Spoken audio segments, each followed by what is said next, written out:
happening? Loretta Lynch just got thrown under the bus after what Comey said seconds ago. In a hearing before the Senate Judiciary Committee, James Comey got grilled by Senate Judiciary Chairman Chuck Grassley. He probed Director Comey about an article in the New York Times that said Loretta Lynch gave, quote, political cover to Hillary Clinton. Let's take a look at what James Comey said. You can watch the full video below. Let's do that. I've lived my whole life caring about the credibility and the integrity of the criminal justice process, that the American people believe it to be and that it be in fact fair, independent, and honest. So what I struggled with in the spring of last year was, how do we credibly complete the investigation of Hillary Clinton's emails if we conclude there's no case there? The normal way to do it would be to have the Department of Justice announce it. And I struggled as we got closer to the end of it. A number of things had gone on, some of which I can't talk about yet, that made me worry that the department leadership could not credibly complete the investigation and decline prosecution without grievous damage to the American people's confidence in the justice system. And then the capper was, and I'm not picking on the Attorney General, Loretta Lynch, who I like very much, but her meeting with President Clinton on that airplane was the capper for me.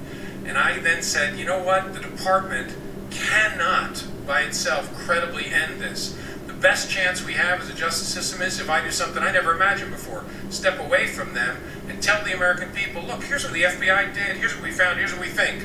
And that offered us the best chance of the American people believing in the system, that it was done in a credible way. That was a hard call for me to make, to call the Attorney General that morning and say, I'm about to do a press conference and I'm not going to tell you what I'm going to say. And I said to her, I hope someday you'll understand why I think I have to do this. Well, look, I wasn't loving this. I knew this would be disastrous for me personally, but I thought this is the best way to protect these institutions that we care so much about. And having done that, and then having testified repeatedly under oath, we're done, this was done in a credible way, there's no there, that when the Anthony Weiner thing landed on me on October 27th, and there was a look at the guy's face in the back. Step to be taken, we may be finding the golden missing emails that would change this case. If I were not to speak about that, it would be a disastrous, catastrophic concealment. He was like saying, what is this guy talking about? The New York Times recently reported that the FBI had found a troubling email among the ones the Russians hacked from Democrat operatives. The email reportedly provided assurances that Attorney General Lynch would protect Secretary Clinton by making sure the FBI investigation, quote unquote, didn't go too far. How and when did you first learn of this document? Also, who sent it and who received it? Comey strikes back. That's not a question I can answer in this forum, Mr. Chairman, because it would call for a classified response. I have briefed leadership of the intelligence committees on that particular issue, but I can't talk about it here. Grassley. You can expect me to follow up on that point. What steps did the FBI take to determine whether Attorney General Lynch had actually given assurances that the political fix was in, no matter what? Did the FBI interview the person who wrote the email? If not, why not?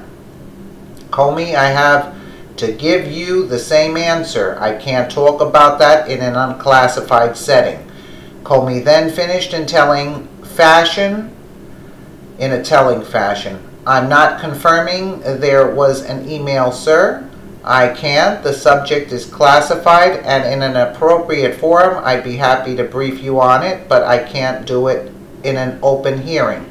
So that automatically tells you that those emails, what the hell those emails were about. Let's take a listen here. Made of stone. Thank you. On March the 6th, I wrote to you asking about the FBI's relationship with the author of the Trump-Russia dossier, Christopher Steele. Most of these questions have not been answered, so I'm going to ask them now. Prior to the Bureau launching the investigation, investigation of the alleged ties between the Trump campaign and Russia, did anyone from the FBI have interactions with Mr. Steele regarding the issue? It's not a question that I can answer in this forum. As you know, I've briefed you privately on this, and if there's more that's necessary, then I'd be happy to do it privately.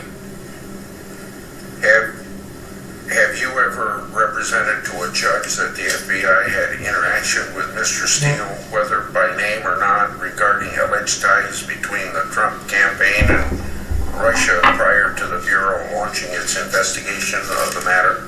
I have to give you the same answer, Mr. Chairman. This one I'm going to expect an answer on. Do FBI policies, just the policies, allow it to pay an outside investigator for work another source is also paying him for as well? Want me to repeat it? Do FBI policies allow it to pay an outside investigator for work that another source is also paying that investigator for? I don't know for sure as I sit here. Possibly is my answer, but I'll get you a precise answer. In writing? Sure. Okay. Did the FBI provide any payments whatsoever to Mr. Steele related to the investigation of Trump associates? I'm back to my first, I can't answer in this forum. Was the FBI aware that Mr. Steele reportedly paid his sources, who in turn paid their sub-sources to make the claim in the dossier? Same answer, sir. What a liar. Here's one you ought to be able to answer. Is it vital to know whether or not sources have been paid in order to evaluate their credibility? And if they have been paid, doesn't that information need to be disclosed if you're relying on that information in seeking approval for investigative authority? I think in general, yes. I think it is vital to know. The FBI and the Justice Department have provided me materially inconsistent answers in closed settings about its reported relationship with Mr. Steele. Will you commit to fully answering the questions from my March 6th and April 28th letter and providing all requested documents so that we can resolve those inconsistencies, even if in a closed session being necessary? Because as I sit here, I don't know all the questions that are in the letters. I don't want to answer that specifically, but I commit to you to giving you all the information you need to address just that challenge, because I don't believe there's any inconsistency. I think there's a misunderstanding, but in a classified setting, I'll give you what you need. Okay. Well, I hope to show you those inconsistencies. Now, and I think I know what where the confusion is, but I think in a classified setting, we can straighten it out. Next question. According to a complaint filed with the Justice Department, the company that oversaw dossier's creation was also working with a former Russian intelligence operative on a pro-Russian lobbying project. At the same time, the company Fusion GPS allegedly failed to register as a foreign agent for its work to undermine the Magnitsky Act, which is a law that lets the president punish Russian officials who violate human rights. Before I sent you a letter about this, were you aware of the complaint against Fusion was acting as an unregistered agent for Russian interests? It's not a question I can answer in this forum. You can't answer that. No, I can't.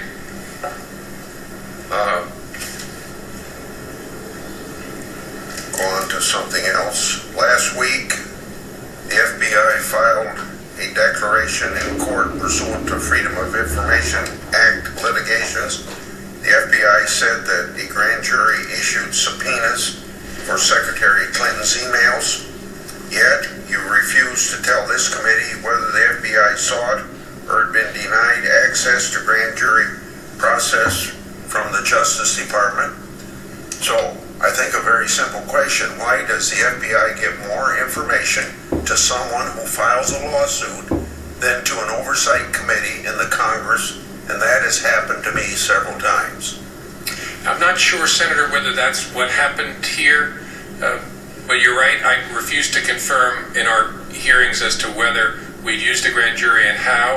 I think that's the right position because I don't know it well enough.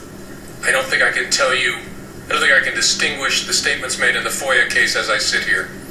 But, yeah. But just as a matter of proposition then, if I, Chuck Grassley, as a private citizen, file a Freedom of Information Act, and you give me more information than you'll give to Senator Chuck Grassley, how do you justify that? Yeah, it's a good question. I don't... What do you mean it's a good question? How do you justify it? What? Oh, I was going to say, it's a good question. I can't as I sit here. Ye gods. Was the Clinton investigation named Operation Midyear because it needed to be finished before the Democratic National Convention? If so, why the artificial deadline? If not, why was that the name? Certainly not, because it had to be finished by a particular date. There's an art and a science to how we come up with code names for cases. They assure me it's done randomly. Sometimes I see ones that make me smile, so I'm not sure. But I can assure you that it was called Mid-Year Exam was the name of the case. I can assure you the name was not selected for any nefarious purpose or because of any timing on the investigation. Last question. When was the grand jury convened? Was it before your first public statement about closing the case? I'm still not in a position where I'm comfortable confirming whether and how we used a grand jury in an open setting. I don't know enough about what was said in the FOIA case to know whether that makes my answer silly, but I just want to be so careful about talking about grand jury matters. So I'm not going to answer that. Get this the hell out there, y'all. It's time to drain the darn swamp. Trump, Trump, Trump, if you can read this, then drain that swamp and start with Comey's crooked butt. You know what? Get rid of all these GOP rhinos. I totally agree. Did you see how he did not answer any questions? He kept on evading the questions. Let us know what you think in the comments below, and thank you so much for watching.